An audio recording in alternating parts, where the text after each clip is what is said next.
Yes, good morning everyone.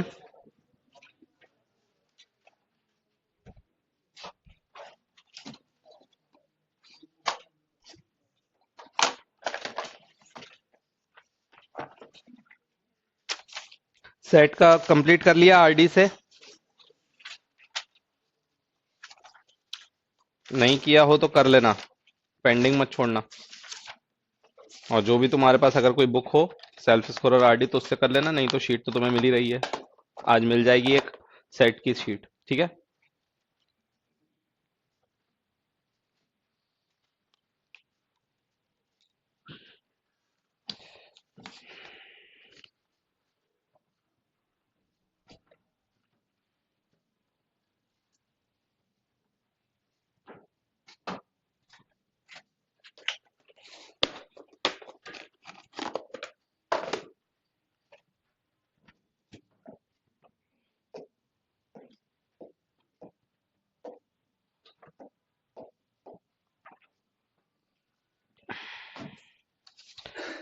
लिखो Cartesian product of set.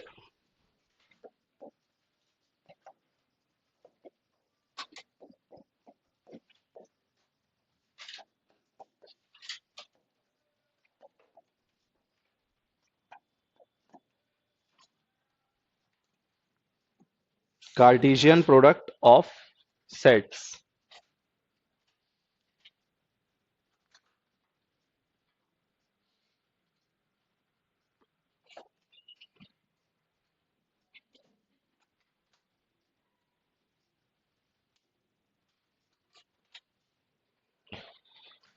लिखो let capital A and B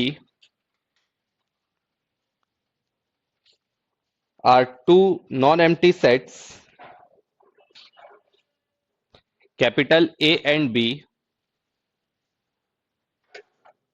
are two non-empty sets. The set of all ordered pair A comma B. The set of all ordered pair A comma B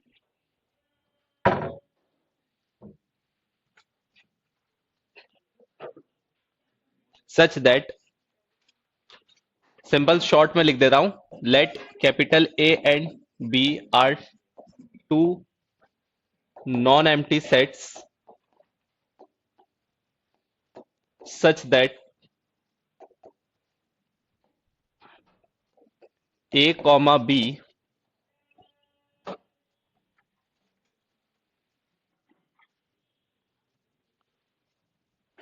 such that all ordered pair है ना, all ordered pair, set of all ordered pair A comma B such set of all ordered pair A comma B such that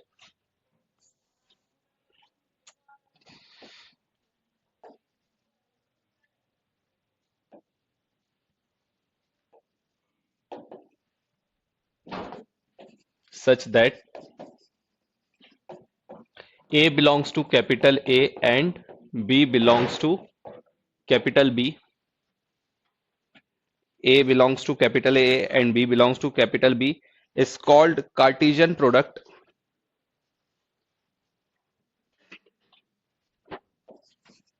Is called Cartesian product of set from A to B denoted by A cross B. Denoted by A cross B. ठीक है, इसको इस तरह से भी लिख सकते हैं, A cross B is equal to set है जिसके एलिमेंट A कॉमा B तरह के हैं such that A belongs to capital A and B belongs to capital B। ये डेफिनेशन के फॉर्म में है, ये सेट बिल्डर के फॉर्म में।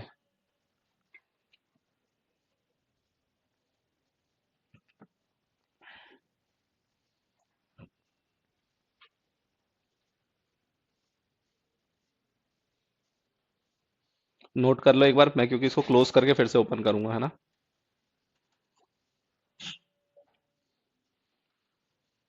कर लिया नोट।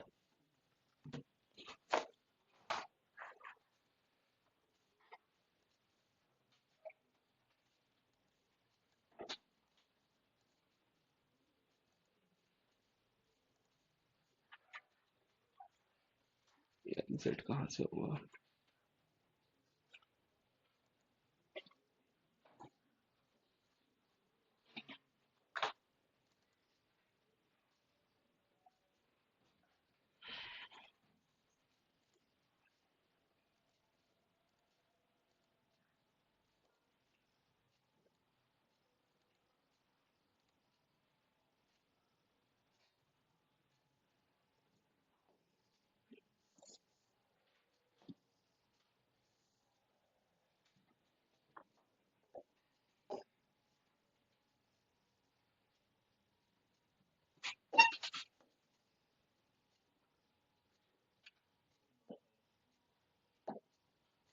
मैं तो नोट पे इसी पे पढ़ाता हूँ।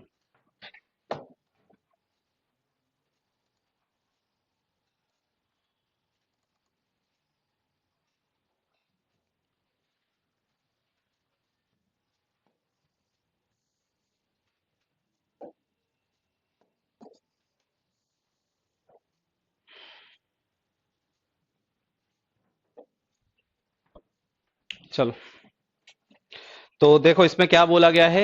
सेट ए है हमारे पास, जिसके अंदर कुछ एलिमेंट्स है 1 2 3, और एक सेट हमारे पास बी है जिसके अंदर कुछ एलिमेंट है, मान लो ए कॉमा बी। ठीक है। जरूरी नहीं है कि वो सेम टाइप के ही हों, डिफरेंट टाइप के भी हो सकते हैं। तो कार्टिजन प्रोडक्ट क्या है। Cartesian product A cross B. अभी हमने डेफिनेशन देखी क्या होती है। ए क्रॉस बी की डेफिनेशन हमने देखी।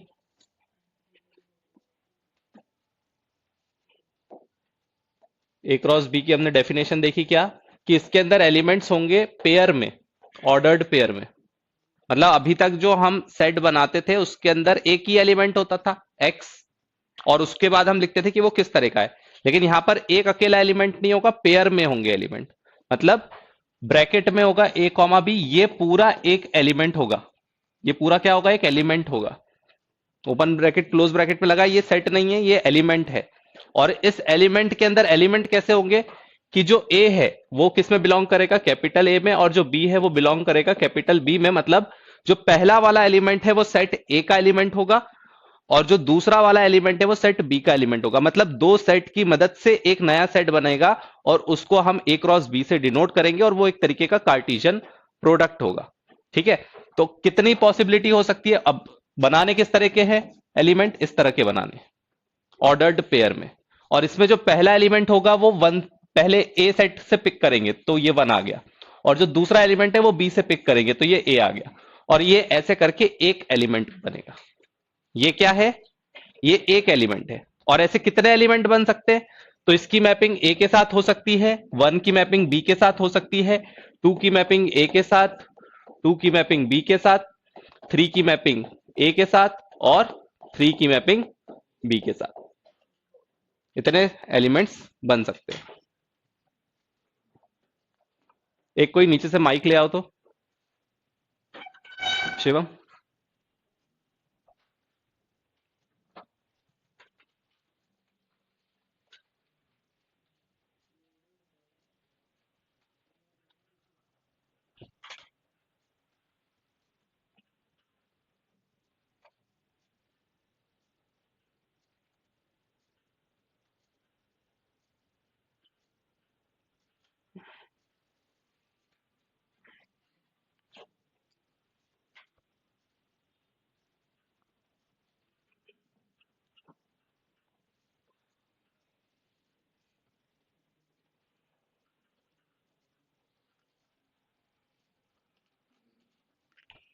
तो अब बी क्रॉस ए भी निकाल लो।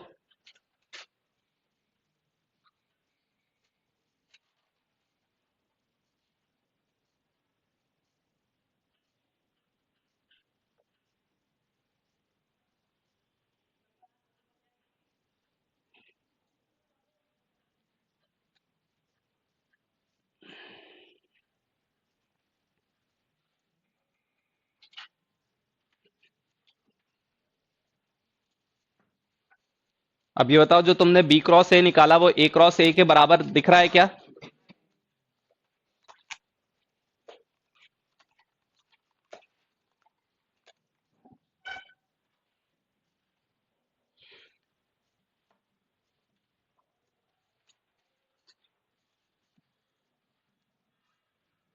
अब बी क्रॉस ए अगर मैं निकालूं तो क्या हो जाएगा? A comma one, A comma two, A comma three, B comma one, B comma two, B comma three. Number of elements देखोगे तो दोनों में सेम है, 3 क्रॉस 2, दोनों में ही 6 एलिमेंट्स हैं। 1 2 3 4 5 6, 1 2 3 4 5 6, लेकिन एलिमेंट्स अलग अलग हैं। और इसीलिए ऑर्डर्ड पेयर बोला गया था, ताकि हम 1 ए और A1 को ट्रीट सेम ना करें। ठीक है, तो इससे हमें यह भी समझ में आ गया कि A cross B is not equals to B cross A, मतलब कि कम्यूटेटिव टाइप का नहीं है ये। और अगर A या फिर B में से अगर कोई भी एक एम्प्टी हो जाता है तो उसका A क्रॉस B भी एम्प्टी ही होगा। ठीक है, अगर दोनों में से कोई भी अगर सेट अगर एम्प्टी है तो उसका कार्टेशियन प्रोडक्ट भी नल सेट होगा, एम्प्टी होगा।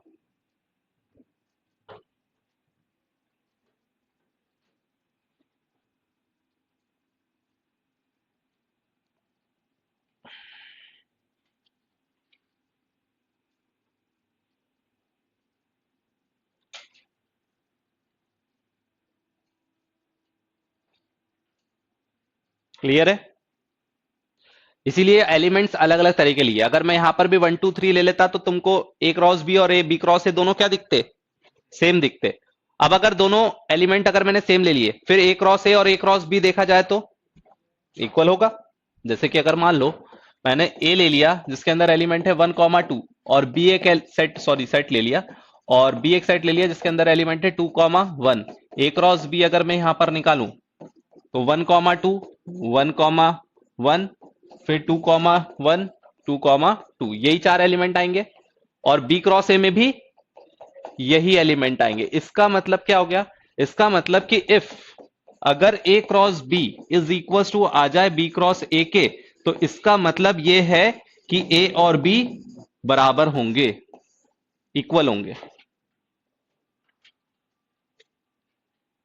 नॉर्मली ऐसा होगा नहीं, लेकिन अगर होता है तो इसका मतलब कि ए और बी क्या है? बराबर हैं।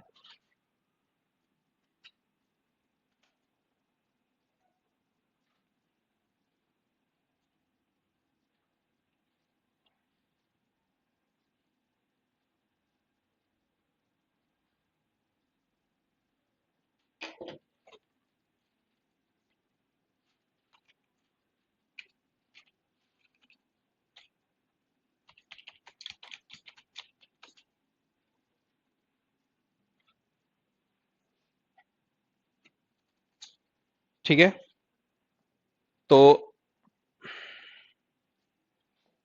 दो सेट मैं दे रहा हूं, उसके सारे बनाओ जो भी मैं बोल रहा हूं। 1 2 3 एक सेट ले लिया, एक बी ले लिया, A बी।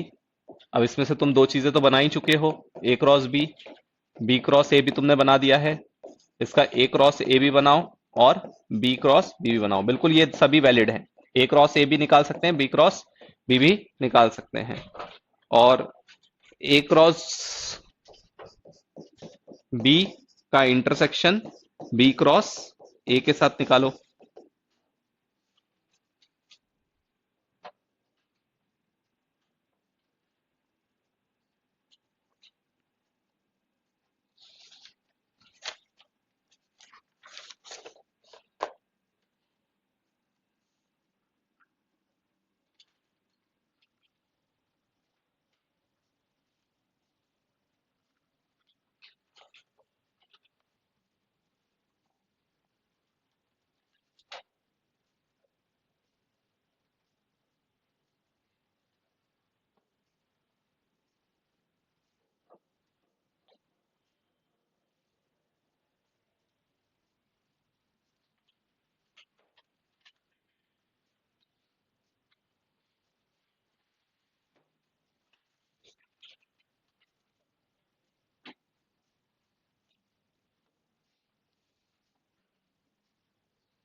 हम्म।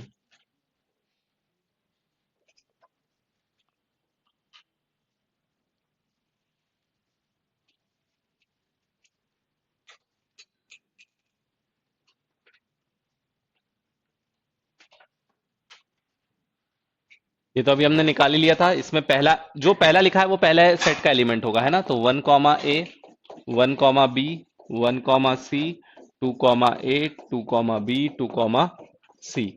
उसके बाद अगर मैं बी क्रॉस ए निकालूं तो ए क्रॉस A, 1। हाँ, 3। हाँ सॉरी, अरे यार,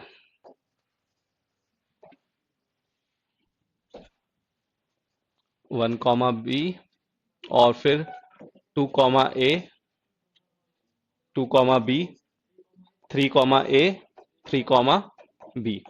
ठीक है। उसके बाद A, 1, A, 2, A, 3, B, 1, B, 2, B, 3। और फिर अगर हम ए क्रॉस ए निकालें तो 1 का 1 के साथ, 1 का 2 के साथ, 1 का 3 के साथ, 2 का 1 के साथ, 2 का 2 के साथ, 2 का 3 के साथ, 3 का 1 के साथ, 3 का 2 के साथ, और 3 का 3 के साथ। 3 क्रॉस 3, 9 एलिमेंट्स आ गए। और यहां पर ए का ए के साथ, ए का बी, बी का ए, और बी का बी, 2 क्रॉस 2, 4 एलिमेंट्स आ गए। और अगर यहां पर इन दोनों का कॉमन देखें तो कुछ भी नहीं है, 5। 1 comma A is not equal to A, 1 अगर ऑर्डर्ड पेयर बोला गया है तो। अनऑर्डर्ड बोला जाएगा तो फिर हम दोनों कंसिडर कर सकते हैं, ठीक है ना। अगर हमें अनऑर्डर्ड बोला जाएगा तो 1 कॉमा ए और A, 1 हम दोनों कंसिडर कर सकते हैं। लेकिन कार्टेशियन प्रोडक्ट ऑर्डर्ड ही काउंट होता है, क्योंकि ए का रिलेशन हम बी के थ्रू देखते हैं। तो पहला एलिमेंट ए का होना चाहिए, दूसरा एलिमेंट बी का होना चाहिए। ठीक है। अगर बी क्रॉस ए बोला गया है तो पहला एलिमेंट बी का और दूसरा एलिमेंट ए का। ए क्रॉस ए बोला गया है मतलब दोनों ही एलिमेंट ए के। बी क्रॉस बी बोला गया है मतलब दोनों ही एलिमेंट बी के। क्लियर है।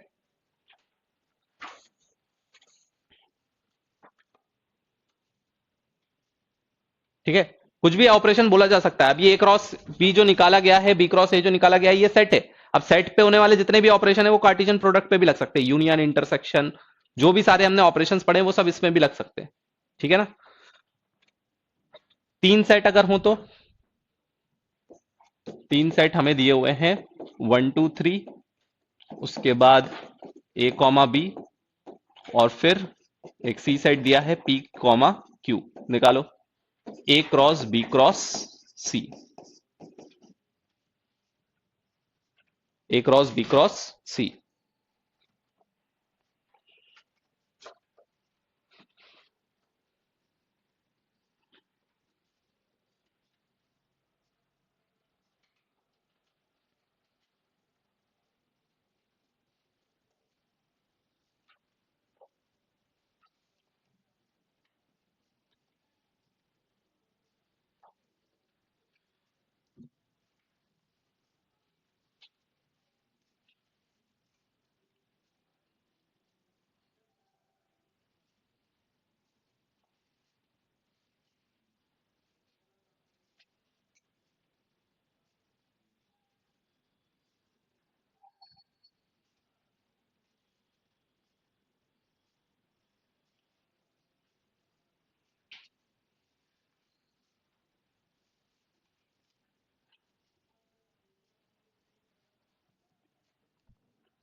पहले ए क्रॉस बी निकाल के उसका कार्टेशियन प्रोडक्ट ले लो सी के साथ, या फिर पहले बी का सी के साथ ले लो और फिर ए के साथ।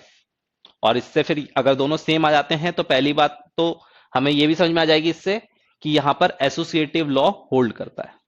कम्यूटेटिव होल्ड नहीं करता, लेकिन एसोसिएटिव करता है।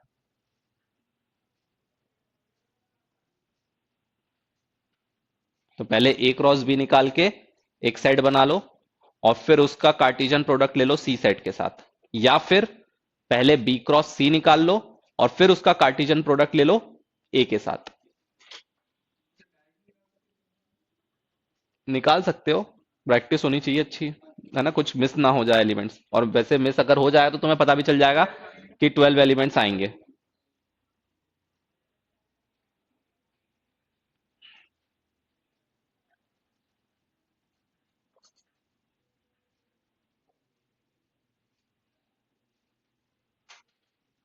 बस ये ध्यान रखना है, पहला एलिमेंट ए का होगा, दूसरा एलिमेंट बी का और तीसरा एलिमेंट सी का।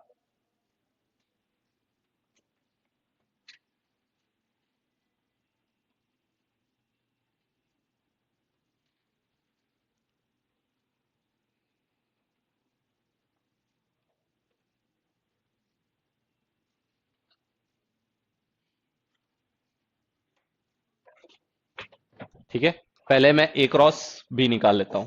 पहले ए क्रॉस बी अगर मैं निकालूं, 1A 1B 2A 2B 3A 3B। अब इसका कार्टेशियन प्रोडक्ट सी के साथ, तो 1 कॉमा ए पहला एलिमेंट ए का, दूसरा एलिमेंट बी का और तीसरा एलिमेंट सी का। फिर 1 ए का ही पहला ही एलिमेंट हम ले लेते हैं, और फिर तीसरा एलिमेंट सी का। उसके बाद फिर इसका दूसरा एलिमेंट ले लेते हैं, और फिर पी के साथ, फिर यही वाला एलिमेंट क्यू के साथ, फिर third element 2 comma A P के साथ, और फिर 2 कॉमा ए क्यू के साथ, फिर 2 कॉमा बी पी के साथ, 2 कॉमा बी क्यू के साथ, 3 कॉमा ए पी के साथ, 3 कॉमा ए क्यू के साथ, 3 कॉमा बी पी के साथ, और फिर 3 कॉमा बी क्यू के साथ। अगर पहले बी क्रॉस सी निकालते हो और फिर बाद में ए के साथ करोगे, तब भी ध्यान रखना ए का एलिमेंट पहले ही लिखना है, बाद में नहीं। पहला एलिमेंट ए का होना चाहिए, दूसरा बी का, तीसरा सी का। ठीक है, तो इस तरह से कितने भी एलिमेंट्स का कार्टेशियन प्रोडक्ट निकाल सकते हो, A1 A2 A cross B cross C, A cross B cross C cross D, कितने का भी निकाल सकते हो। ठीक है, और टोटल नंबर ऑफ एलिमेंट्स अगर हम काउंट करें तो इसमें कितने थे, पहले वाले में 3 थे, दूसरे वाले में 2 थे, तीसरे वाले में भी 2 थे, तो यहाँ पे 12 एलिमेंट्स होने चाहिए। चेक कर लो, 1 2 3 4 5 6 7 8 9 10 11 12। तो नंबर ऑफ एलिमेंट्स उनके कार्डिनलिटी के प्रोडक्ट के बराबर होंगे। कार्डिनलिटी क्या होती है, number of elements in the given set. ठीक है,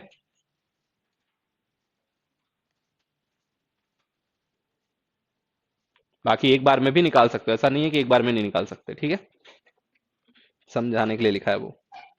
तो कार्डिनलिटी के लिए भी लिख लो इसमें कि number of elements in A cross B, number of elements in A cross B is equal to number of elements in A multiply by number of elements in B. और ये 3 के लिए, 4 के लिए, सबके लिए ये वैलिड रहेगा।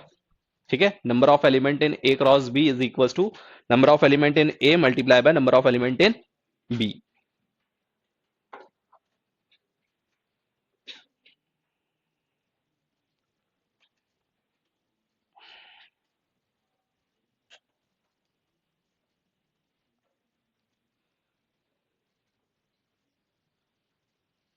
ठीक है, इसको ऐसा नहीं लिख सकते, है ना, ऐसा नहीं लिख सकते कि 1 कॉमा ए कॉमा पी लिख दिया, ऐसा नहीं लिखते।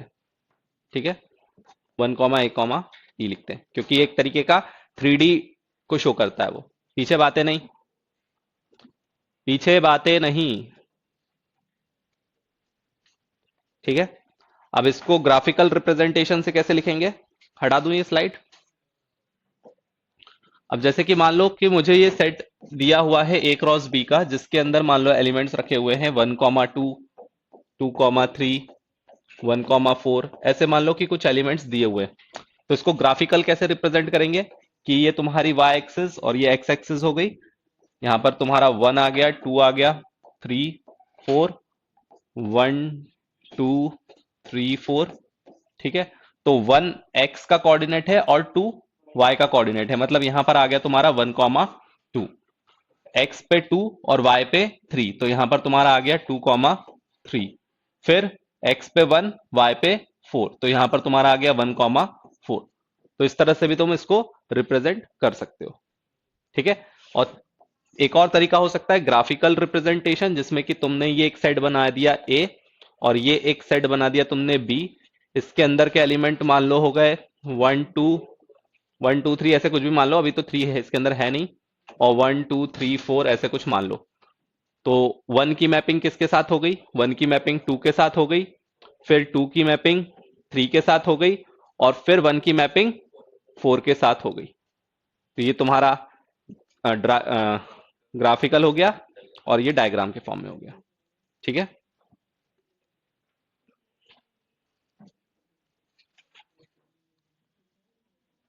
हम्म। क्यों नहीं पॉसिबल है? क्यों नहीं पॉसिबल है बताओ? अभी हम क्या पढ़ रहे हैं? मैंने क्या बताया था? Function is a subset of relation. Function is a subset of relation. और अभी तो हमने रिलेशन भी नहीं पढ़ा। अभी तो हम क्या पढ़ रहे हैं? Cartesian product. Cartesian product is a superset of relation. तो कार्टिजन प्रोडक्ट में सब पॉसिबल है, रिलेशन में कुछ चीजें आएंगी और फंक्शन में और चीजें रिस्ट्रिक्ट हो जाएंगी। तो वो सबसेट है। हम्म। क्या?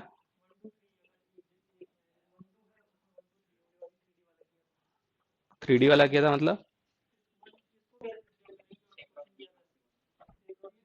उसको फिर से तुम यहां पर भी 3 बनाओगे और उसकी मैपिंग आगे फर्दर प्रोसीड करोगे कि 1 का 2 के साथ और फिर 2 का उसके साथ।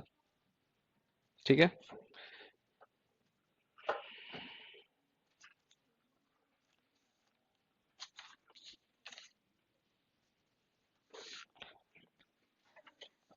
एक दो छोटे मोटे एग्जांपल करते हैं, उसके बाद थोड़ा आगे बढ़ेंगे, है ना। ए हमें सेट दिया हुआ है 1 2 3।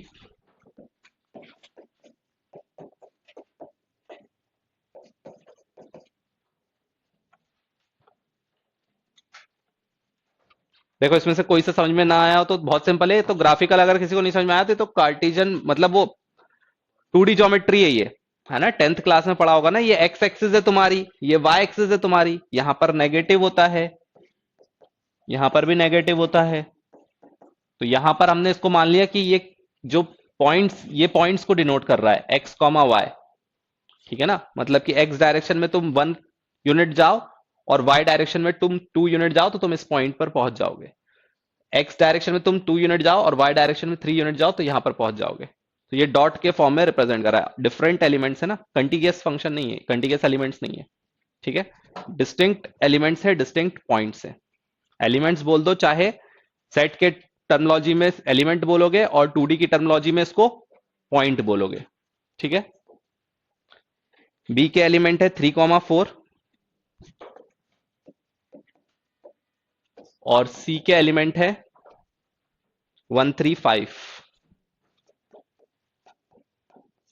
ठीक है। तुम्हें निकालना है A cross B union C. A cross B union सी और ए क्रॉस बी इंटरसेक्शन सी।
तो पहले हम बी यूनियन सी निकाल लेते हैं।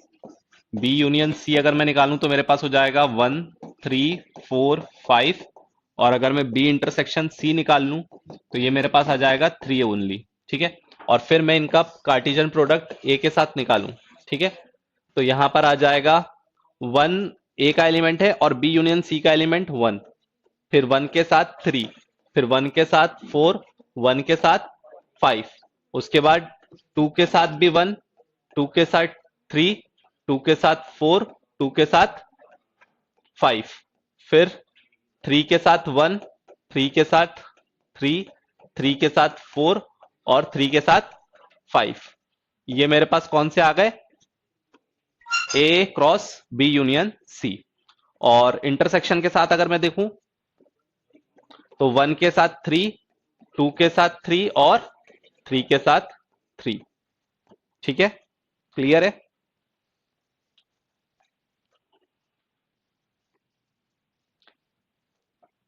अब अगर तुम्हें मान लो, नेक्स्ट क्वेश्चन, अगर तुम्हें दिया हुआ है कि ए क्रॉस बी और उसके अंदर के सेट, उसके अंदर के एलिमेंट दिए हुए 1 comma A, 1 comma B, 2 comma C, 3 comma ए, और तुमसे पूछा जाए कि बी क्रॉस ए क्या होगा? बी क्रॉस ए क्या होगा? जस्ट रिवर्स हो जाएंगे, है ना? क्या हो जाएगा? बस रिवर्स हो जाएगा। A comma 1, B comma 1, C comma 2, A comma 3। ठीक है ना, क्योंकि यहां पर पहला एलिमेंट ए का था, दूसरा बी का था। बी क्रॉस ए में पहला एलिमेंट बी का होगा और दूसरा ए का हो जाएगा।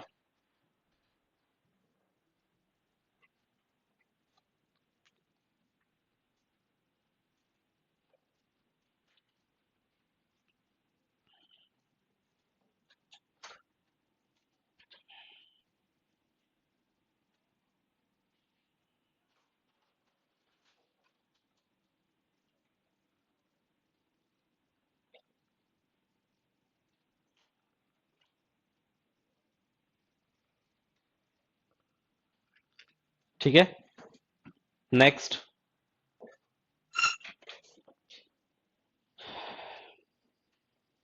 Express capital A is equal to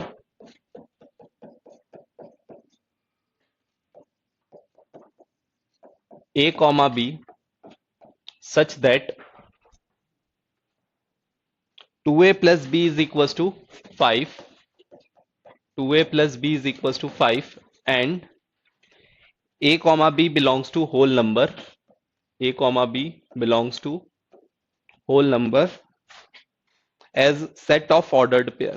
वैसे नहीं भी बोला जाए तो समझ में आ रहा है, as a set of ordered pair।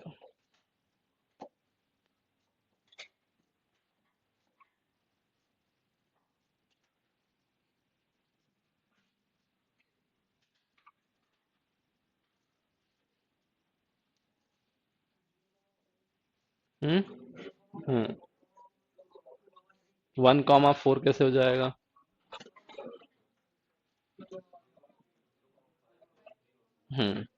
अब देखो, होल नंबर निकालना है ना? तो b इज, ऐसा b इक्वल टू लिख दो 5 माइनस 2 है ना, या कुछ भी बना दो। अब इसके अंदर के एलिमेंट्स हमें कौन कौन से सोचने? जो होल नंबर हो। होल नंबर मतलब कि 0, 1, 2, 3 इंटीजर्स, कौन से वाले? Including zero. ठीक है, पॉजिटिव इंटीजर्स इंक्लूडिंग जीरो। तो a की वैल्यू एक बार 0 रखी तो b की वैल्यू क्या मिली? 5। a की वैल्यू एक बार 1 रखी तो b की वैल्यू क्या मिली? 3। a की वैल्यू 2 रखी तो b की वैल्यू क्या मिली? 1 मिली। उसके बाद a की वैल्यू 3, 4, 5, अब मैं कुछ भी रख दूंगा a की वैल्यू, तो अब क्या आएगा? नेगेटिव नंबर आएगा, और नेगेटिव होल नंबर में नहीं होता है, तो इसका मतलब ये हमारे पास a का सेट आ गया एज एन ऑर्डर्ड पेयर।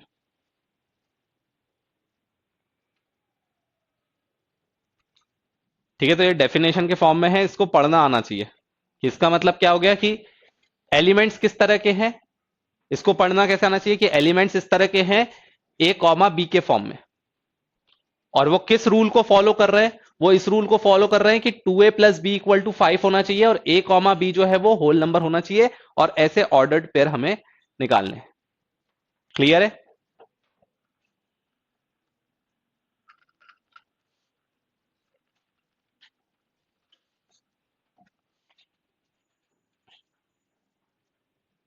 अब अगर मान लो हमें a क्रॉस बी दिया हुआ है, ठीक है, नेक्स्ट क्वेश्चन है,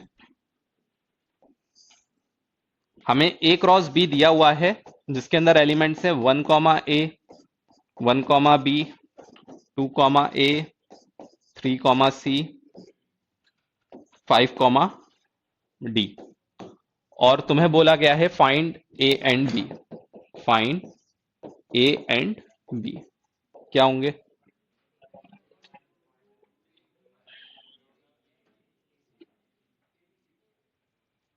कैपिटल ए के एलिमेंट्स कौन से होंगे? जो पहले एलिमेंट इसमें आ रहा है, 1 2 3 5। 1 2 3 5 ये कैपिटल ए के एलिमेंट्स हो जाएंगे। और कैपिटल बी के एलिमेंट्स कौन कौन से हो जाएंगे?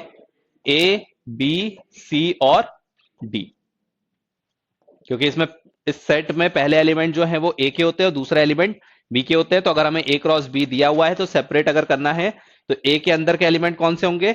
जो पहले वाले हैं, रिपीटेड नहीं लिखते, ठीक है ना। डिस्टिंक्ट एलिमेंट कौन कौन से? 1 2 3 4 5, 1 2 3 5। और बी के अंदर के A B C D.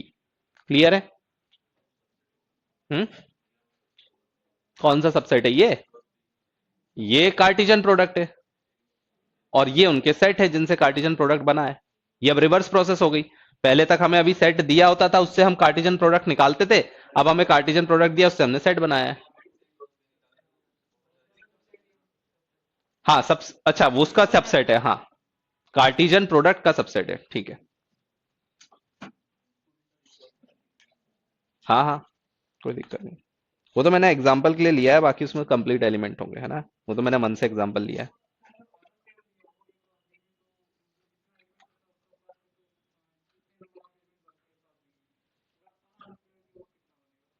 Unordered pair में डबल लगभग बनेगा, लेकिन पूरे डबल नहीं बनेंगे, ठीक है ना। अनऑर्डर्ड पेयर में पूरे डबल नहीं बनेंगे। क्यों? क्योंकि 1 1 दोनों में सेम कंसिडर होगा, रिपीट नहीं होंगे।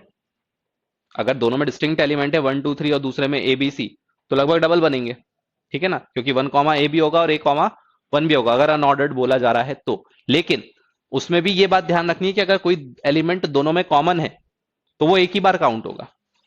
1 1 ऑर्डर्ड में और अनऑर्डर्ड में एक ही बार आएगा, है ना। बस इस बात का ध्यान रखना है, ठीक है।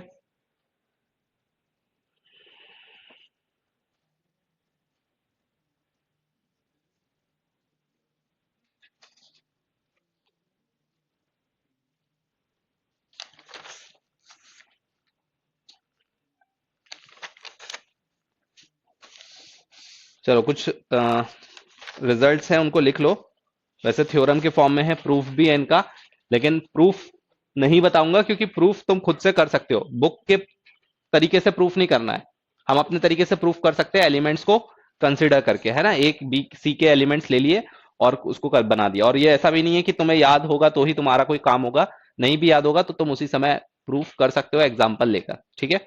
फिर भी इसलिए बता दे रहा हूं ताकि तुम्हें एक बार वो रूल्स देखे हुए हो, थ्योरम्स देखी हुई हो, कभी यूज करना हो तो डायरेक्टली यूज कर सको। A cross B, A cross B नहीं, A cross B union C, A cross B union C is equal to A cross B union A cross C. A cross B union A cross C, ठीक है। एक तरीके का distributive law type है। उसी तरह से इंटरसेक्शन के लिए भी सेम रहेगा। A cross B intersection C is equal to A cross B intersection A cross सी।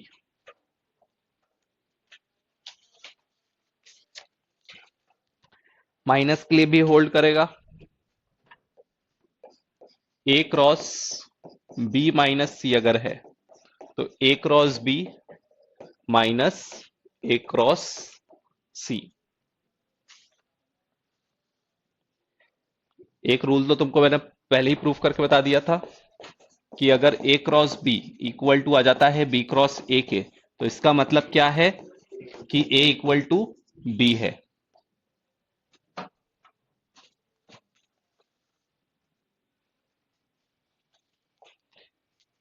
अगर ए सबसेट है बी का, if A is a subset of B, then अगर ए सबसेट है बी का तो फिर ए क्रॉस ए जो है, ए क्रॉस ए जो है वो सबसेट होगा किसका? A cross B intersection B cross A का। A cross B intersection B cross A का।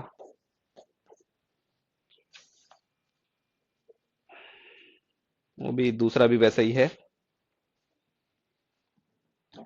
कि अगर ए जो है वो सबसेट है बी का, then A cross C is a subset of B cross C. A cross B is a subset of B cross C. C कोई भी एक सेट हो सकता है, any set.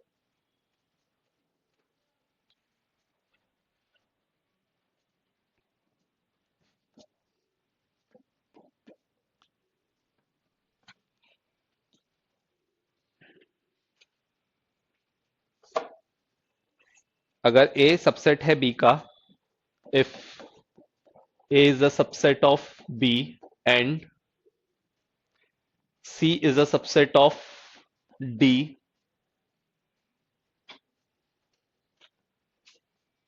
then A cross B is a subset of B cross D.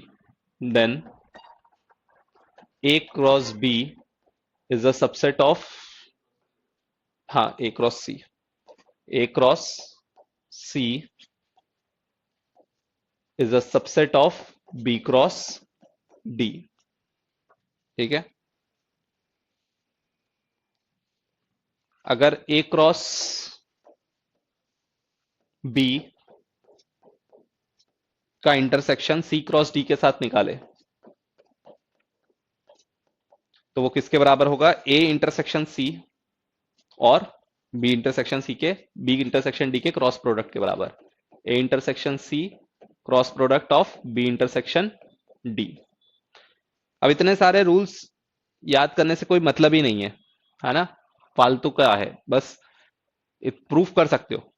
इतने सारे अगर rules याद करोगे तो कोई सेंस नहीं है। हमें सिर्फ वही चीज याद रखनी चाहिए जो मोस्ट यूज में आने वाली है। ये फ्रीक्वेंटली यूज में आने वाली चीजें नहीं है ना, इसलिए इनको याद करने का सेंस नहीं है। अगर याद कर सकते हो तो बहुत अच्छी बात है, ठीक है, लेकिन नहीं भी याद कर सकते हो तो मेन बात क्या है? प्रूफ करना आना चाहिए। और प्रूफ कैसे किया जाता है? तुम्हारे पास ऑप्शन है, तुम्हें सही नहीं चुनना है, तुम्हें गलत आइडेंटिफाई करना है कि कौन कौन से ऑप्शंस गलत है, उनको रिजेक्ट करना है। सही वाला अपने आप मिल जाएगा।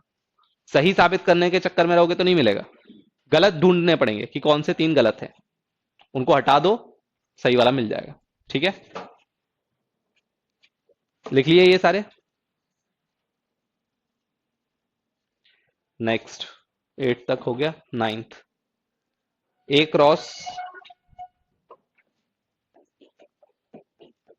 क्रॉस प्रूफ करके देखना है ना। जितने भी मैंने लिखवाए हैं उनको एक बार प्रूफ करके देखना, थोड़ी सी अंडरस्टैंडिंग डेवलप होगी कि कैसे प्रूफ किया जाता है। B complement union C complement का complement is equals to, obvious सी बात है, वहां पे डीमॉर्गन्स लग जाएगा। ठीक है, इंटरसेक्शन आ जाएगा और फिर इंटरसेक्शन वाला रूल लग जाएगा, A cross B intersection A cross B intersection A cross C. समझ में आया क्या बोला मैंने? इसमें डीमॉर्गन्स लग जाएगा तो ये हो जाएगा बी इंटरसेक्शन सी, और फिर उसके साथ क्या लग जाएगा? डिस्ट्रीब्यूटिव लॉ जो फर्स्ट वाला पे लगा था। इंटरसेक्शन के लिए भी सेम यही रहेगा, A cross B complement intersection C complement का कॉम्प्लीमेंट। तो क्या हो जाएगा? A cross B union A cross सी।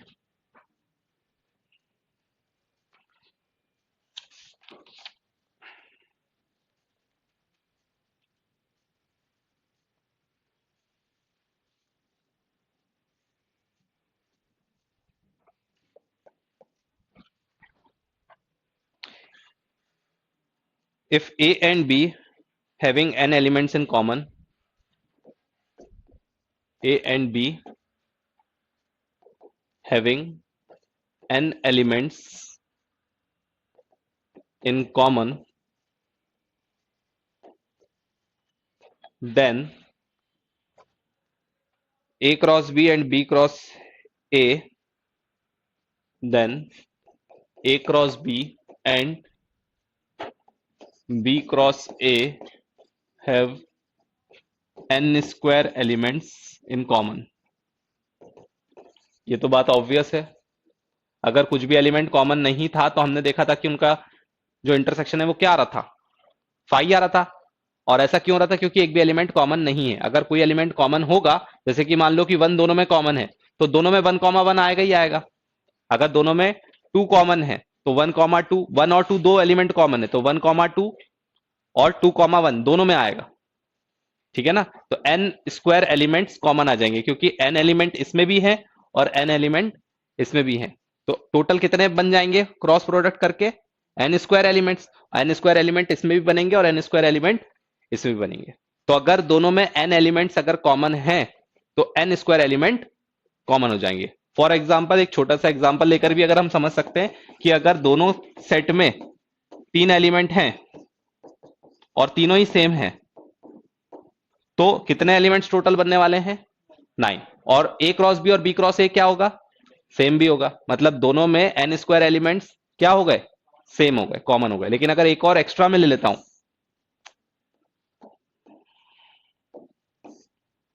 अगर मैं एक और एक्स्ट्रा ले लेता हूं, तो फिर क्या होगा? तब भी उतने ही एलिमेंट रहेंगे कॉमन, क्योंकि 4 के साथ जितनी भी मैपिंग बनेगी वो रिवर्स में नहीं बन पाएगी। आई बात समझ में? तो जितने एलिमेंट्स कॉमन होंगे उसका स्क्वायर, अगर n एलिमेंट्स दोनों में कॉमन है a और b में, तो n स्क्वायर एलिमेंट उनके कार्टेशियन प्रोडक्ट में कॉमन होंगे। क्लियर है?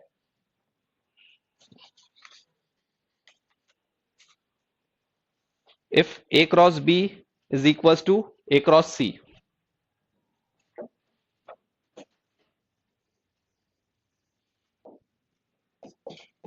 if a cross b is equals to a cross c, this implies that b is equals to c. A cross b is equals to a cross c, then b is equals to c.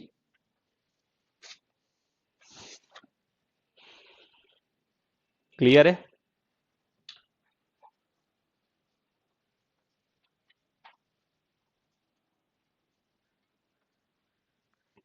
तो अब हम start करेंगे relation. अभी तक जो हम पढ़ रहे थे वो रिलेशन का सुपर सेट था, कार्टेशियन प्रोडक्ट। ठीक है, अब हम स्टार्ट करेंगे रिलेशन। तो हेडिंग लिखो, relation.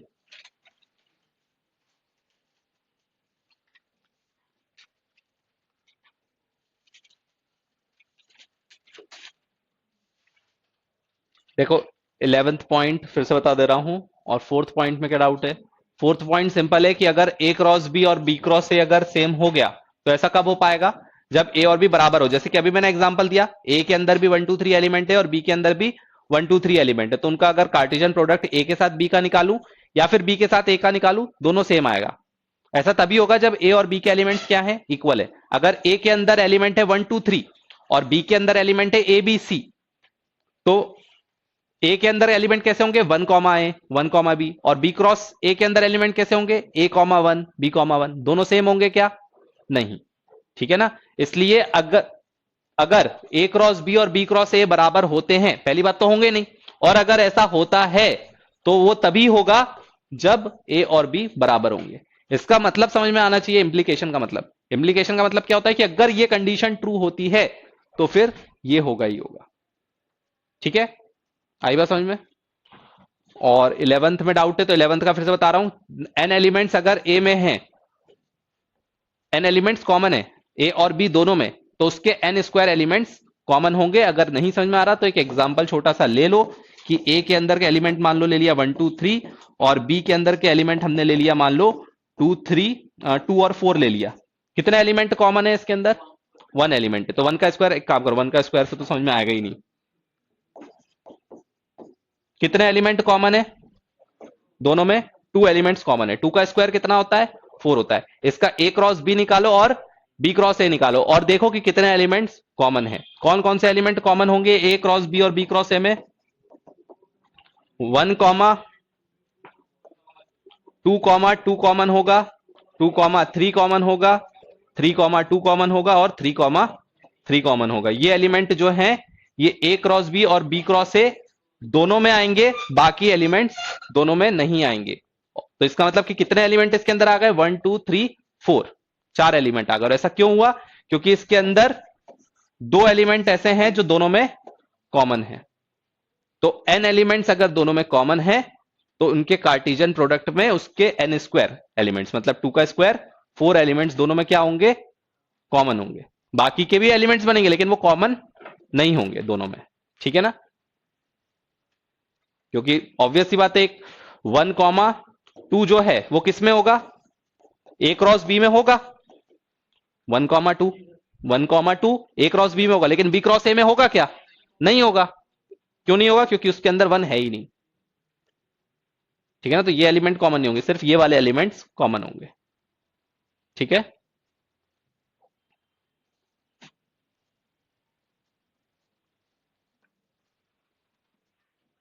Number of unordered pair वगैरह वो सब हम बाद में पढ़ेंगे, है ना। वो सब चीजें फंक्शन में वैसे होती हैं, फंक्शन में आएगी, नहीं तो इसमें अगर आएगी तो मैं बता दूंगा। अनऑर्डर्ड पेयर कुछ नहीं है, तुम्हारे पास जितने सेट के एलिमेंट्स होंगे उनको अरेंज करते जाओ, जितनी पॉसिबिलिटीज है वो सब अनऑर्डर्ड में आ जाएंगी। रिलेशन की डेफिनेशन लिखो।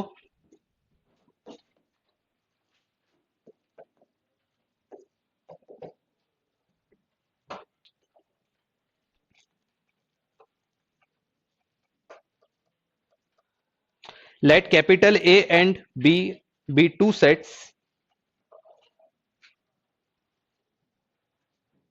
let capital A and B be two sets, then the relation capital R से डिनोट करते हैं, then the relation capital R from A to B, from A to B, देखो यहां पर बोल दिया गया है कि A से B की तरफ, A से B की तरफ, from A to B is a subset of A cross B, is a subset of A cross B,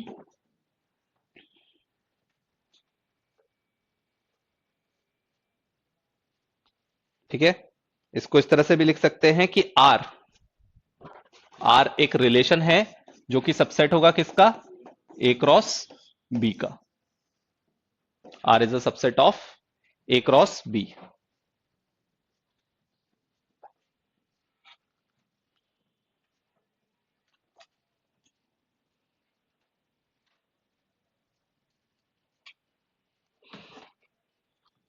तो फिर से जैसे कि एक एग्जांपल ले लेते हैं, 1 2 3 मेरे पास मान लो एक सेट है और एक बी सेट है, A कॉमा B, और इसका कार्टेशियन प्रोडक्ट अगर मैं निकालूं तो कार्टेशियन प्रोडक्ट मेरे पास आ जाएगा 1 comma A, 1 comma B, 1 comma C, क्या C नहीं है तो लिखा कहां है, 2 कॉमा B और फिर 3 कॉमा A, 3 कॉमा B, ठीक है। ये हमारे पास आ गया Cartesian product A cross B का। अब इसके अंदर के कुछ एलिमेंट्स को मैं पिक कर लूंगा on the basis of some rules, ठीक है। तो जैसे कि मान लो मैंने सिलेक्ट कर लिया 1 कॉमा A, 2 कॉमा B, ठीक है, 3 कॉमा A, मान लो मैंने ये 3 एलिमेंट्स सिलेक्ट कर लिए। तो ये कार्टेशियन प्रोडक्ट नहीं है लेकिन ये रिलेशन है, और इसमें ऐसा कुछ भी नहीं है जो तुम फंक्शन का दिमाग इसमें कहीं पर भी मत लगाना, ठीक है, कि 1 टू मैनी नहीं हो सकता या इस टाइप का कुछ भी दिमाग में नहीं आना, है ना। तो relation is a subset of Cartesian product, मतलब कि अगर सारे एलिमेंट्स को भी अगर मैं ले लूंगा वो भी रिलेशन होगा। और ऐसा नहीं है कि ये एक ही रिलेशन एस्टेब्लिश हो सकता है, ऐसे कई रिलेशन एस्टेब्लिश हो सकते हैं, ये भी एक रिलेशन है, ये भी एक रिलेशन है,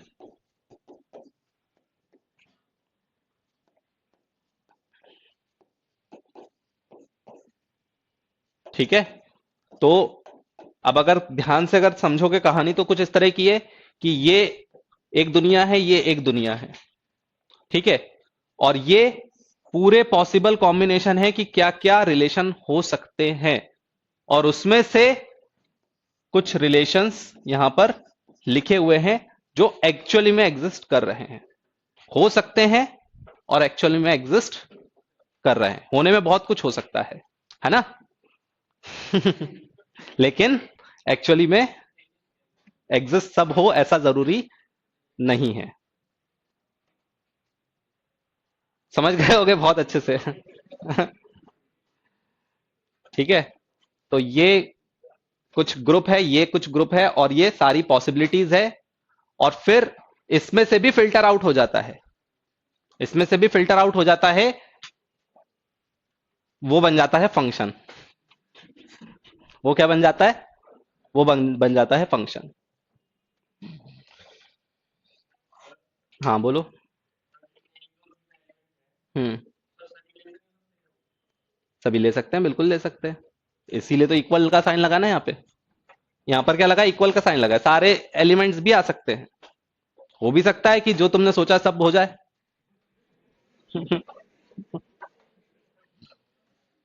ठीक है, so everything is possible, something is possible, और नथिंग इज पॉसिबल।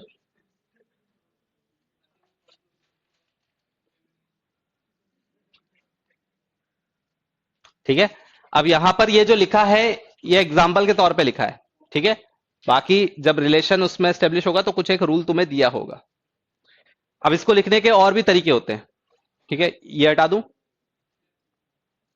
अब अगर यहां पर हमने एक रिलेशन लिखा हुआ है 1 ए 2 बी 3 ए, ठीक है, मान लो ये रिलेशन लिखा हुआ है, तो इसको लिखने का एक और तरीका भी है। इसको लिखने का एक तरीका ये भी है, 1 related to A, 2 related to B, 3 related to A. इस तरह से भी लिख सकते हो। और अगर तुम्हें लिखना है कि नहीं रिलेटेड है, जैसे कि इसमें देखा है कि 2 का रिलेशन ए के साथ नहीं है, तो इसको ऐसा भी लिख सकते हैं कि 2 is not related to A. और जैसे कि देखा जाए 2 का रिलेशन बी के 3 का रिलेशन बी के साथ नहीं है, तो 3 is not related to B. ठीक है, तो ये रिलेटेड है, ये रिलेटेड नहीं है। तो इस तरह से भी लिखा हुआ आ सकता है, मतलब इस तरह से भी लिखे, चाहे इस तरह से लिखे, दोनों का मतलब सेम है। अगर ऐसा लिखता है 1 ए 2 बी 3 ए, इसको ऐसा भी लिख सकते हैं 1 related to A, 2 related to B, 3 related to A. और जो नहीं है उनको नॉट से भी रिप्रेजेंट कर सकते हैं। आई बात समझ में?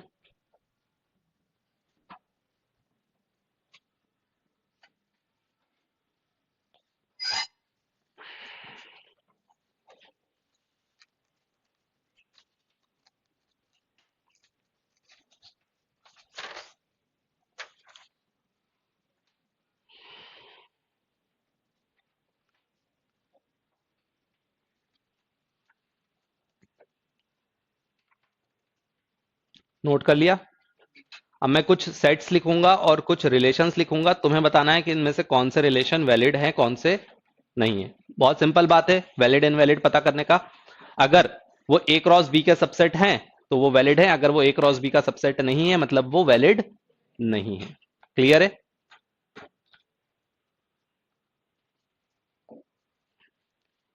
Capital A comma B comma C comma D, और B is equal to P Q R S. और तुम्हें R1 दिया हुआ है, A comma P, B comma Q, C comma S. एक R2 तुम्हें दिया हुआ है, C comma are, D comma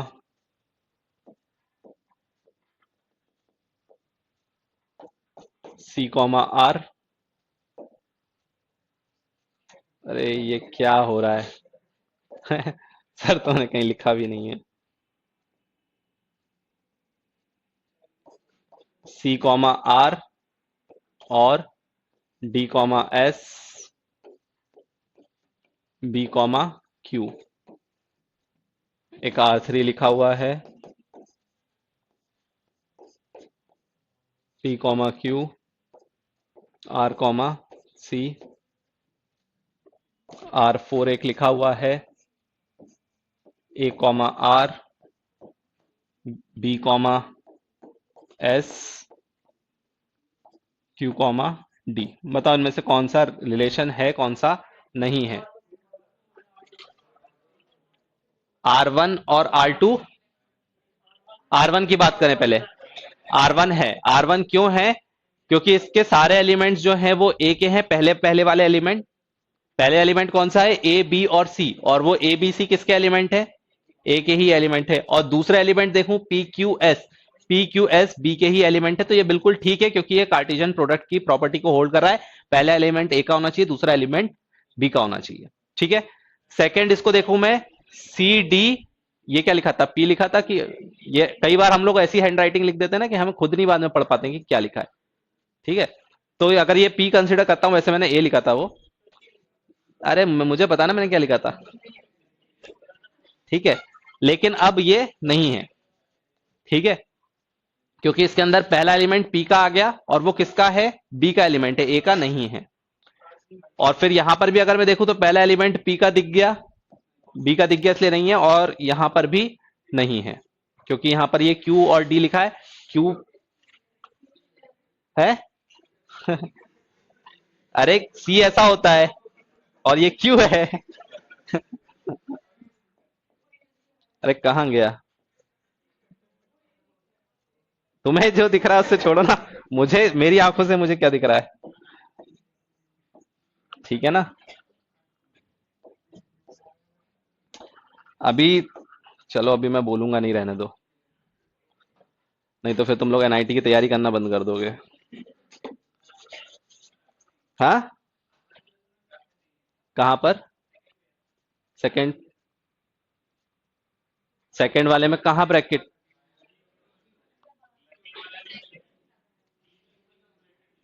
P Q.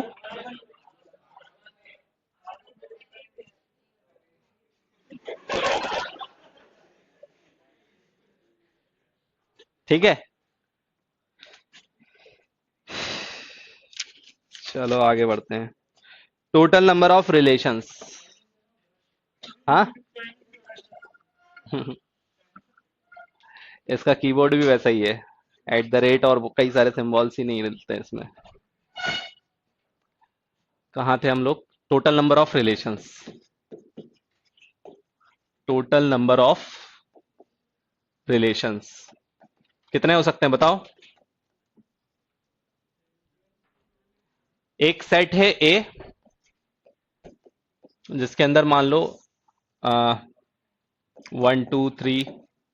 और एक सेट है बी, जिसके अंदर है 2 3। ठीक है। इसके अंदर कितने एलिमेंट्स हो गए? 3। इसके अंदर कितने हो गए? 2। तो ए क्रॉस बी में कितने एलिमेंट्स आ जाएंगे?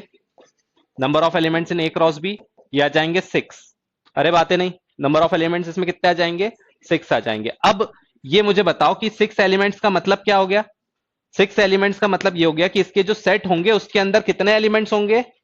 6 एलिमेंट होंगे। और सबसेट क्या होता है? सबसेट क्या होता है? 2 की power 6। Possible subsets power set कितने हो जाएंगे? 2 की पावर 6। और रिलेशन भी क्या होता है? रिलेशन भी तो क्या होता है? सबसेट ही होता है। तो मैंने कहा कि अगर ए क्रॉस बी एक नया सेट बनेगा, और आर जो है उसका सबसेट है, मतलब आर भी कितने बन सकते हैं? जितने पॉसिबल सबसेट्स होंगे। तो इसका मतलब यह हो गया कि अगर number of elements in A is equal to N, and the number of elements in B is equal to M, then the number of elements in A cross B is equals to N cross M. Then total number of power set है ना, power set of A cross B, total number of power set of A cross B is equal to 2 की power N M। और यही क्या होगा? Total number of relation. आई बात समझ में?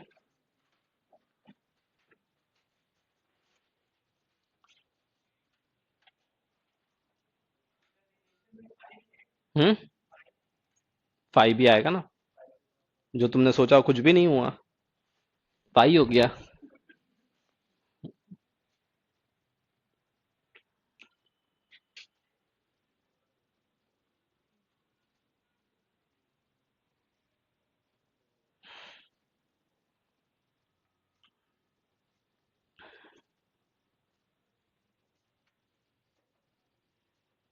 क्लियर है? सबसेट जितने पॉसिबल हैं उतने टोटल रिलेशंस पॉसिबल होंगे। ठीक है?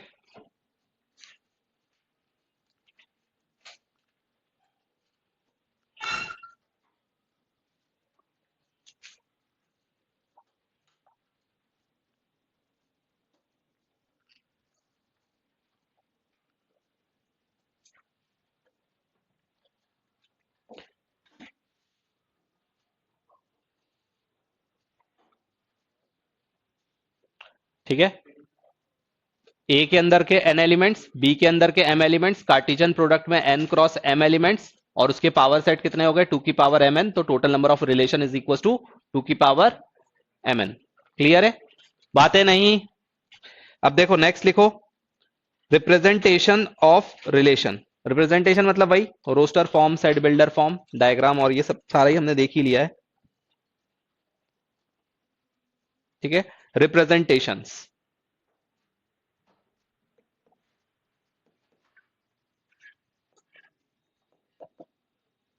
पहला रिप्रेजेंटेशन तुम्हारा हो गया रोस्टर फॉर्म।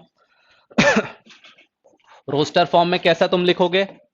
अभी मैंने तुम लोग को बताया कि अगर लिखा है 1 related to A, 2 related to B, इस तरह से अगर तुम एलिमेंट्स को लिखते हो तो ये कहलाएगा रोस्टर फॉर्म। अगर तुम्हें सेट बिल्डर फॉर्म में लिखना है, set builder form, set builder form में तुम कैसे लिखोगे? ऑर्डर्ड पेयर बना के कि 1 कॉमा ए और 2 कॉमा बी। ये तुम्हारा हो गया कौन सा? Set builder form. तीसरा तुम्हारा आ जाएगा डायग्राम के फॉर्म में। ठीक है? डायग्राम रिप्रेजेंटेशन, उसमें कैसा हो जाएगा? ये तुम्हारे पास 1 2 है और यहां पर ए बी है, तो 1 ए से रिलेट हो गया और 2 बी से रिलेट हो गया। और फिर तुम्हारा लेटाइस, जो कि तुम्हारा कोऑर्डिनेट में होता है ना, कोऑर्डिनेट फॉर्म में लेटाइस ही बोलते हैं ना। ठीक है, इसको एरो डायग्राम भी बोलते हैं, इसको लेटाइस। तो यहां पर तुम्हारा हो जाएगा कि यहां पर तुमने बना दिया 1 2, यहां पर तुमने बना दिया ए बी, तो 1 का ए से और 2 का बी से। तो इनमें से किसी भी तरह से रिप्रेजेंट करें, सबका मतलब सेम है। ये सेट बिल्डर के फॉर्म में भी तुम बोल सकते हो, एज अ प्रॉपर्टी के फॉर्म में भी लिखा हुआ आ सकता है, कैसे भी बोल सकते हो। ठीक है?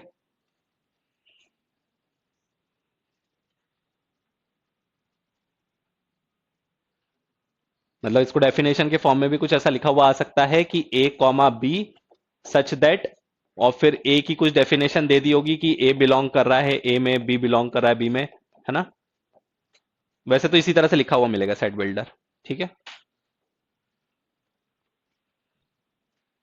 और ये रोस्टर फॉर्म ही है, ये दोनों रोस्टर फॉर्म है। ठीक है? इसको करेक्ट कर लेना, ये दोनों कौन से हो गए? ये दोनों रोस्टर फॉर्म ही है, ये दोनों सेम है। सेट बिल्डर ये वाला ही होगा।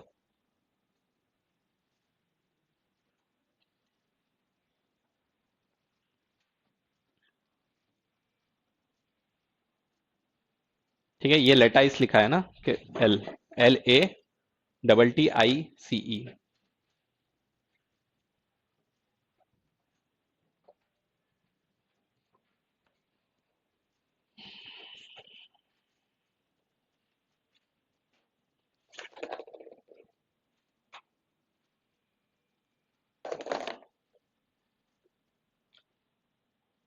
नेक्स्ट लिखो, domain and range of a relation. Domain and range of a relation.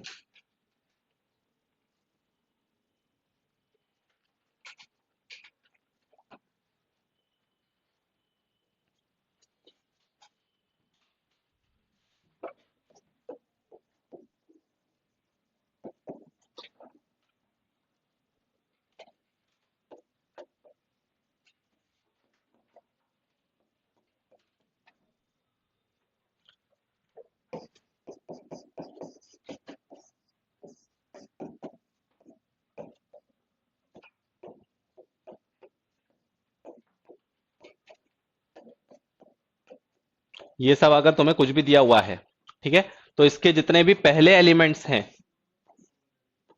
वो कहलाते हैं डोमेन, और जो दूसरे एलिमेंट्स हैं वो क्या कहलाएंगे? रेंज। डोमेन क्या होता है? इनपुट। और रेंज क्या हो जाता है तुम्हारा? आउटपुट। ठीक है, डोमेन रेंज सब तुम पढ़ ही चुके हो, है ना, ज्यादा डिस्क्रिप्शन डिस्क्राइब करने की जरूरत नहीं है।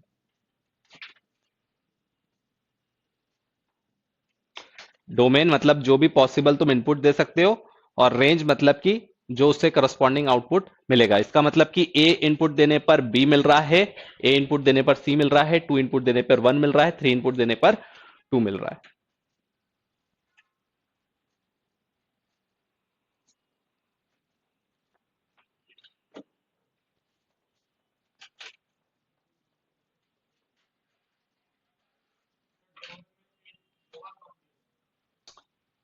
डोमेन और रेंज पढ़ाया मैंने अभी फंक्शन पढ़ाया। कहाँ डबल आएगा? ए स्टार्टिंग में डबल आ गया। हाँ, तो वो एक ही बार कंसिडर करोगे ना। भले ही दो बार लिख दिया, लेकिन जब कंसिडर करोगे तो एक ही बार करोगे, है ना। जब डोमेन लिखोगे यहां पर तो क्या लिख दोगे? ए और टू और थ्री एक ही बार लिखोगे, ऐसा नहीं कि दो बार लिखोगे। और यहां पर क्या हो जाएगा? B C one two. ये रेंज हो गया। ये डोमेन हो गई, ये रेंज हो गई।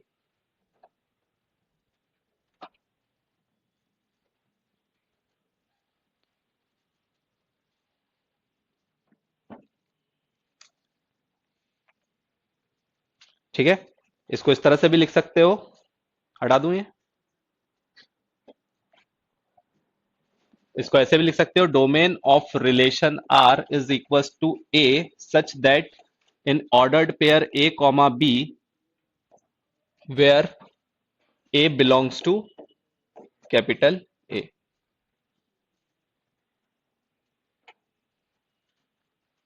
ठीक है, और range of R is equal to B such that in ordered pair A comma B B belongs to B.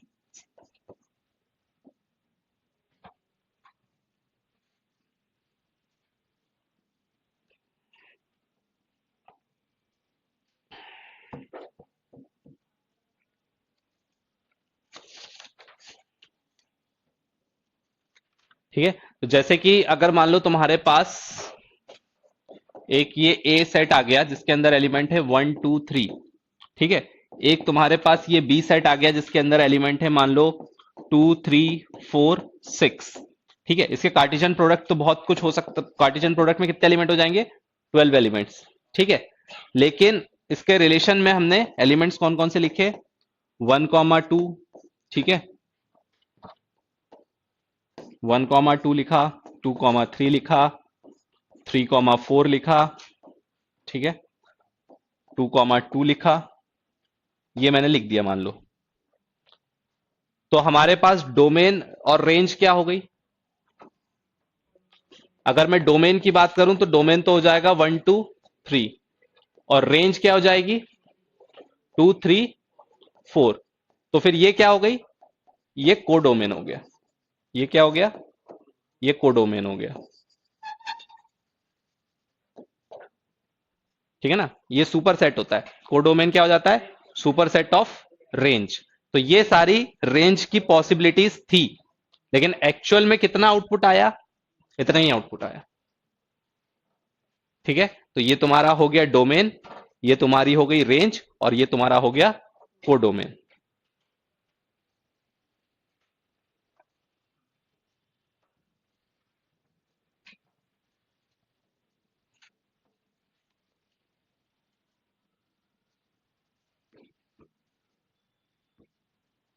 Cartesian product से डोमेन और रेंज नहीं निकलेगी। डोमेन और रेंज किससे निकलेगी? रिलेशन से, because relation is a subset of Cartesian product. Cartesian product में तो सारी चीजें आ जाएंगी। ठीक है, वहां पर तो फिर अगर कार्टिजन प्रोडक्ट में देखोगे तो ये सारे के सारे डोमेन के पार्ट हो जाएंगे, और ये सारा का सारा रिलेशन हो, रेंज हो जाएगा। ठीक है, उस केस में रेंज और कोडोमेन क्या हो जाएगा? इक्वल हो जाएगा। रिलेशन में कोडोमेन के सारे एलिमेंट्स हो सकता है ना आए, तो फिल्टर आउट कुछ हो सकता है, तो रेंज फिर क्या हो जाएगी? Subset of codomain. क्लियर है?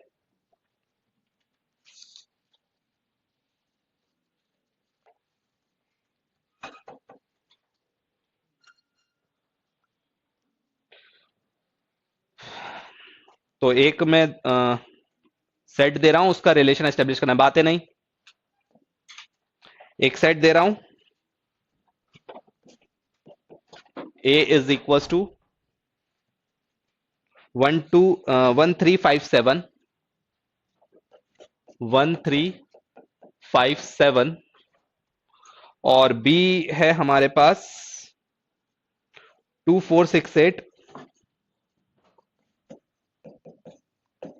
2468 और फिर हमें रिलेशन दिया हुआ है from A to B. R is the relation from A to B. R is a relation from A to B, or is a relation from A to B defined by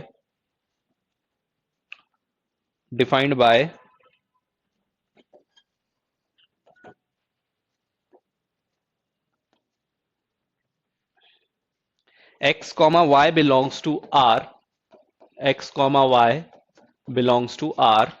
ठीक है ना। अब देखो यहां पर बिलोंग्स टू लिखा है, मतलब कि ये पूरा क्या हो गया, एलिमेंट हो गया। मैंने बताया था ना, जब भी ये बिलोंग्स टू का सिंबल होता है तो लेफ्ट हैंड साइड पे कौन होता है, एलिमेंट हो गया। तो ये पूरा एक एलिमेंट हो गया। Both side implication, x greater than y। बनाओ रिलेशन, बनाओ डोमेन बताओ, रेंज बताओ।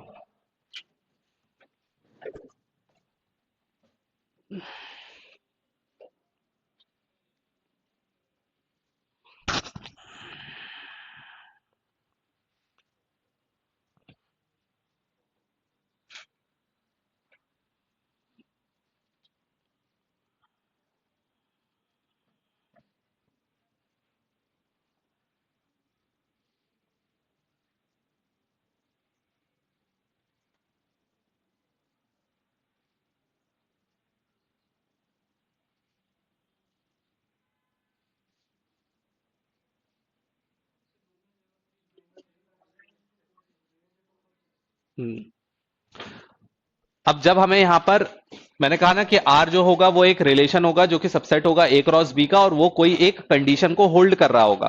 तो यहां पर हमें कंडीशन क्या दी है, पहले तो हमें दे दिया है कि इसके जो एलिमेंट्स होंगे वो ऑर्डर्ड पेयर में होंगे। और किस तरह के ऑर्डर्ड पेयर में होंगे, कि जो पहला एलिमेंट होगा वो बड़ा होगा और जो दूसरा एलिमेंट होगा वो छोटा होगा। तो पहला एलिमेंट बड़ा, अगर मान लो मैं पहले को 1 सिलेक्ट कर लेता हूं तो 1 से बड़ा इसमें कोई भी नहीं है, इसका मतलब मैं 1 को सिलेक्ट नहीं कर सकता। 3 को अगर मैं देखूं तो 3 को मैं ले सकता हूं, लेकिन फिर उसके साथ उसके छोटा एलिमेंट कौन सा है, सिर्फ 2 है।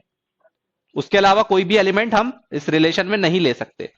उसके बाद फिर मैंने ले लिया 5, तो 5 से छोटे जितने एलिमेंट है वो मैं ले सकता हूं। तो 5 के साथ 2 को ले सकता हूं और 5 के साथ 4 को ले सकता हूं, फिर नहीं ले सकते। उसी तरह से फिर अगर 7 को अगर मैं कंसिडर करूं तो 7 के साथ 2 आ सकता है, 7 के साथ 4 आ सकता है और 7 के साथ 6 आ सकता है। बस इससे ज्यादा हमारे पास इस रिलेशन में एलिमेंट्स नहीं होंगे। तो जितने भी पॉसिबल थे उससे हमने ये रिलेशन एस्टेब्लिश कर लिया। अब इसकी डोमेन की अगर हम बात करें तो डोमेन में कौन कौन से एलिमेंट्स आ रहे हैं, 3, 5, 7। और रेंज में कितने एलिमेंट्स आ रहे हैं, 2, 4, 6। और कोडोमेन में कितने एलिमेंट थे, कोडोमेन में ये पूरे एलिमेंट्स थे, 2, 4, 6, 8। और इनवर्स, आर इनवर्स भी निकालने के लिए पूछा जा सकता है। आर इनवर्स मतलब इसका रिवर्स कर दिया, आर इनवर्स इसको बोलते हैं inverse of relation.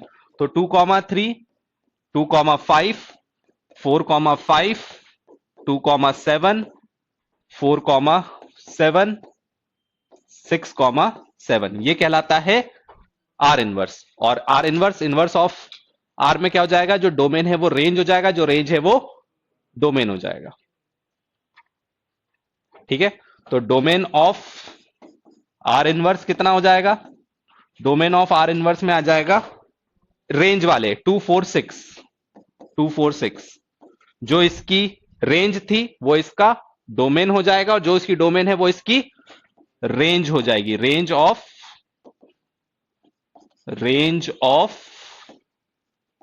Are inverse क्या हो जाएगा, जो इसका डोमेन था 3, 5, 7। ठीक है। हम्म। सारी रिस्ट्रिक्शन फंक्शन में, अभी कोई रिस्ट्रिक्शन नहीं।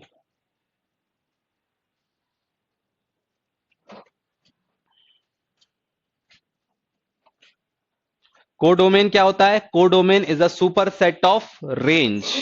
ठीक है, जितने भी रेंज होती हैं वो किसका सबसेट होता है? कोडोमेन का सबसेट होता है। तुम लोग फंक्शन पढ़ चुके हो यार, मतलब कैसी बातें कर रहे हो। फंक्शन में तुमने सबसे पहली एक लाइन ये पढ़ी है, A F tends to B. इसका क्या मतलब होता है? क्या मतलब होता है इसका? कि फंक्शन है जिसमें जो ए है वो क्या है? ए जो है वो डोमेन है, और बी जो है वो कोडोमेन है। और इस तरह से फंक्शन डिफाइंड होगा, और फंक्शन डिफाइंड होने के बाद जो सेट ऑफ आउटपुट आएगा वो क्या हो जाएगा? रेंज हो जाएगा। और ऑब्वियस सी बात है वो किसका सबसेट होगा? कोडोमेन का। ठीक है ना? तो जब भी यहां पर लिखा हुआ रहता है तो उसको बहुत ध्यान से पढ़ो। अगर लिखा हुआ है F such that R tends to N, क्या मतलब हो गया? मतलब कि यहां पर हमें डोमेन दिया हुआ है ऑल रियल नंबर, और कोडोमेन में दिया है नेचुरल नंबर। मतलब कि जो तुम्हारी रेंज आएगी वो नेचुरल नंबर का सबसेट होगी। आई बात समझ में? अधिकतर तो वैसे आर टेंस टू आर ही लिखा होता है, ताकि रेंज कोडोमेन को तुम कितना भी सुपर सेट बना सकते हो, उसमें कोई वो नहीं है। यहां पर आर टेंस टू आर लिख दिया, इसका मतलब पूरा रियल नंबर दे दिया तुम्हें। अब उसमें से सबसेट कुछ भी हो सकता है, आर तो हमेशा ही लिख सकते हैं, क्योंकि कोडोमेन क्या होता है? सुपर सेट होता है रेंज का। तो रियल नंबर तो हमेशा ही हो सकता है, लेकिन अगर एन लिख दिया या कुछ और लिख दिया तो हमें समझ में आ जाएगा कि यहां पर जो रेंज हो गई वो क्या हो गई?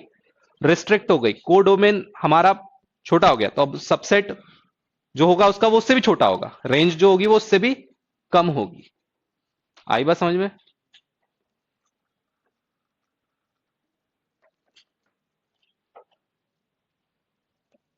ठीक है। इनवर्स में कुछ नहीं होता। इनवर्स हम फंक्शन का कैसे निकालते हैं? जो इनपुट होता है वो आउटपुट हो जाता है, जो आउटपुट होता है वो इनपुट हो जाता है। तो इनवर्स में कुछ नहीं है। जो हमने यहां पर एलिमेंट्स बनाए थे 3,2, वो किस में हो जाएंगे? 2,3।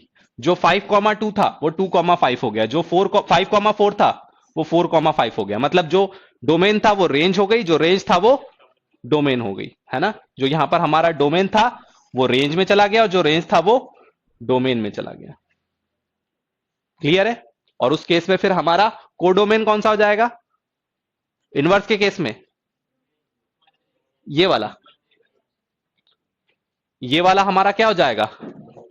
कोडोमेन हो जाएगा इनवर्स के केस में, क्योंकि वो बी क्रॉस ए टाइप का, बी क्रॉस ए का सबसेट होगा, क्योंकि वो। ठीक है ना? क्लियर है? चलो, तो अभी शाम की क्लास तुम्हारी रहेगी, ठीक है, 4:30। Thank you all. 10 मिनट का ब्रेक लेके सेशन में बैठ जाओ।